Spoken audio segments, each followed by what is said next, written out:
네, 안녕하십니까. 아산정책연구원의 차지원입니다. 지난 1월 5일에서 1월 12일간 그 8일간에 걸쳐서 북한의 조선노동당 제8차 당대회가 열렸었는데요.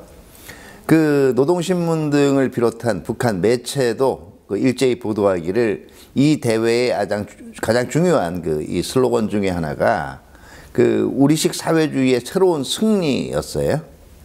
새로운 승리였다라는 건 그 앞에 승리가 있었다라는 거죠.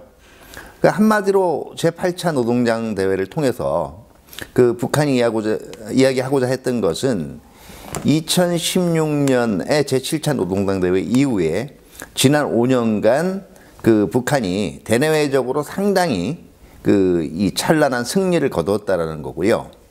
이런 승리의 이 결과를 바탕으로 이제 새로운 도약을 이루어 나가자, 이런 다짐을 하는 기회로서 당 대회를 이제 활용을 했었는데요.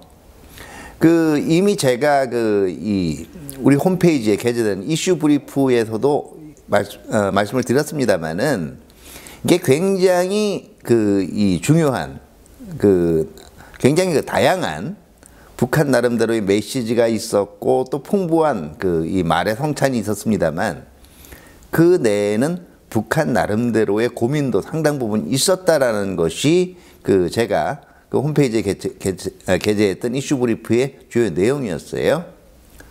오늘은 그 중에서도 특히 우리가 관심을 가지고 있는 북한이 남북 관계는 어떻게 생각하고 있을까?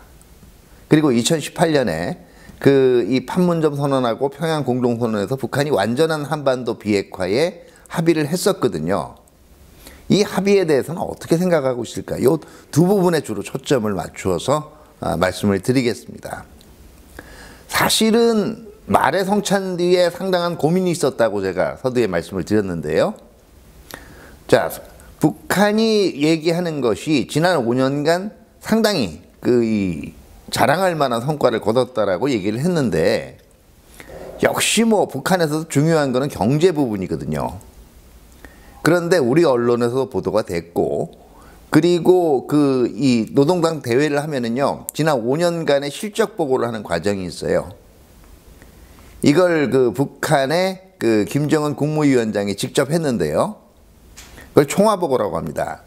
이 총화보고 과정에서 김정은 위원장 자신이 이 경제 실적이 그리 만족스럽지 못하다는 면을 사실상 자인을 했어요. 그리고 2020년에 벌어졌던 노동당 정치국 회의에서도 그렇고요. 이게 만족스럽지 못하다는 정도가 사실상 우리가 해석을 할 때는 사실상 실패라고 보면 됩니다. 그러니까 가장 역점을 두어서 김정은 위원장 시대에 추진했던 정책 중에서 경제발전이라는 목표 자체가 아주 물거품처럼 꺼져버렸어요. 자, 그런데 무슨 성과가 있느냐? 그럼 뭔가 내세울 만한 게 있어야 되잖아요. 북한이 이번 노동당 대회에서 가장 그러기 때문에 이면은 적어도 내가 자랑스럽다. 내세운 것이 군사력 건설이에요. 그 중에서도 핵전력 발전이고요. 핵전력에 대해서는 이것이 작년 10월 10일에 있었던 노동당 창건 75주년 기념 열병식에서 나온 바가 있었고요. 이번 노동당 대회 직후에도 열병식을 했거든요. 네, 북한의 이 만만치 않은 경제 사정에도 불구하고 상당히 군사력 발전에서는 비약적인 성과를 이룬 것으로 지금 평가가 되고 있습니다. 그건 핵전력뿐만 아니라 재래식 전력에서도 그래요. 비록 이 국방 분야에, 즉 군사 분야에 투여할 수 있는 이 재원이 상당히 제약되어 있음에도 불구하고 북한 나름대로 상당한 선택과 집중을 한 흔적이 보입니다. 그 중에서도 핵전력, 이번 열병식에는 등장을 안 했지만 작년 10월에 열병식에는 더 크고 더 멀리 날아갈 수 있을 것으로 보이는, 왜냐하면 시험 발사를 안 했으니까요. 신형 ICBM까지도 보여줬거든요. 그렇기 때문에 북한은 이번 노동당 대회에서 이제 핵전력이 한층 더 비약적으로 발전했다라는 점을 김정은 위원장 총화보고를 통해서 여러 가지 표현을 써서 자랑을 합니다. 여기 더해서요, 두 가지 면을 주목할 수가 있어요. 북한이 앞으로 극초음속 활공 비행체라는 것을 개발하겠다. 간단히 얘기하면은요, 극초음속이라 그러면 마하 5 이상인데 보통은 일반적으로 군사적으로 극초음속이라고 얘기하든 한 마하 10 정도예요.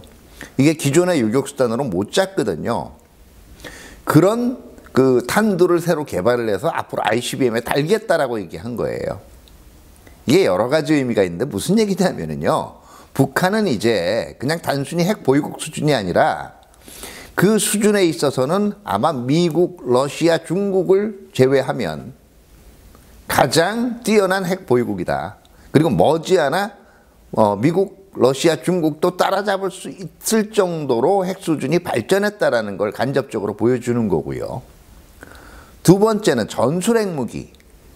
이거는 멀리 볼 필요도 없어요. 그렇게 멀리 날아가는 거 아니에요. 다만 한반도 전역이 사정거리에 들어가요. 여기에 대해서는 핵무장을 하겠다라고 얘기한 겁니다. 이건 무슨 얘기냐 하면 2년 전에 그 두 개의 선언, 판문점 선언과 평양 공동선언을 통해서 북한이 이야기했던 완전한 한반도 비핵화, 이거 우리는 앞으로 안 지킬 것이고 북한 스스로가 이제는 완성을 했기 때문에 더 이상 안 하겠다고 밝혔던 경제와 핵의 병진 정책을 다시 추진하겠다라는 의지를 밝힌 거라고 봐야 됩니다. 그러면 남북관계 어떻게 되는 거야? 물론 총화보고에서 김정은 위원장이 여지를 뒀어요.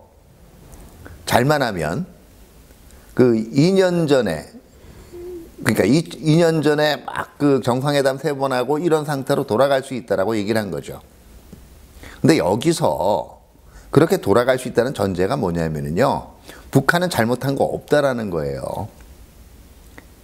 우리가 바뀌어야 된다라는 겁니다. 뭐 여러 가지 표현을 썼지만 직설적으로 이야기하면 한국이 한미 공조라든가 국제적인 대북 제재의 그 협력체 안에서 빠져나와서 민족 공조를 해야 해결된다는 거예요. 또 하나, 북한이 민감하게 생각한 부분들. 한국이, 자, 북한도 핵 능력 발전시키고 그러니까 우리도 대응 전력을 발전을 시키잖아요. 아무리 평화가 중요하지만. 그렇다고 우리 무장력 다 해제하고 할 수는 없는 거 아니에요? 그런데 우리가 개발하고 있는 탄도미사일이나 이제 북한에 혹시라도 그러면 안 되겠지만 위협이 있을 경우 대응할 수 있는 수단이 있어야 되니까 이 부분에 대해서 굉장히 민감한 반응을 보이면서 비난을 했어요. 이런 거 안 해야 남북관계가 다시 돌아갈 수 있다라고 얘기한 거고요. 전반적인 기조는 결과적으로 남북관계에서도 북한이 절대적인 우위에 있다는 걸 받아들이지 않는 이상은 우리는 대화에 집착하지 않겠다라는 게 북한의 메시지였어요.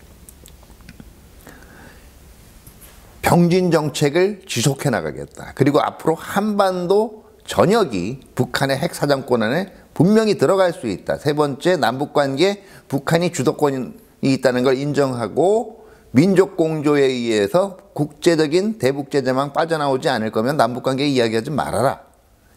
이것이 제8차 노동당 대회에서 나온 북한의 주요 메시지였습니다. 자, 그러면 올해가 걱정이 되는데요. 네, 분명히 북한은 2020년 중에 얻은 교훈이 하나 있어요. 단거리 발사체 발사할 때도 그랬고 개성공단에 있는 남북 공동 연락사무소 일방적으로 폭파할 때도 그랬고 연평도 해상에서 우리 국민을 사살당할 때도 그랬고 한국 그렇게 세게 대응하지 못하더라는 거예요. 제대로 대응 못하더라는 거예요.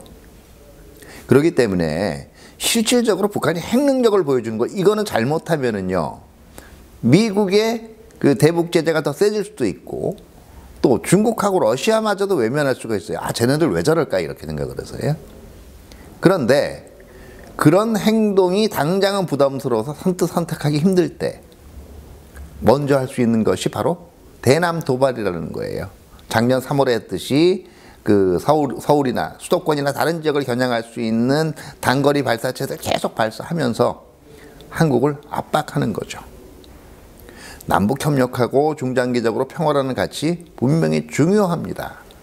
그런데 평화가 지속 가능하려면요, 우리에게 함부로 대하면 결국 상대방에게도 좋지 않은 결과가 온다. 그렇기 때문에 더더욱 신뢰와 협력의 정신을 지켜야 된다는 분명한 메시지가 전달이 돼야 돼요. 이번 북한의 제8차 노동당 대회는 그러한 우리의 그 자각을 더욱더 강화시켜주는 기회가 됐으면 합니다. 감사합니다.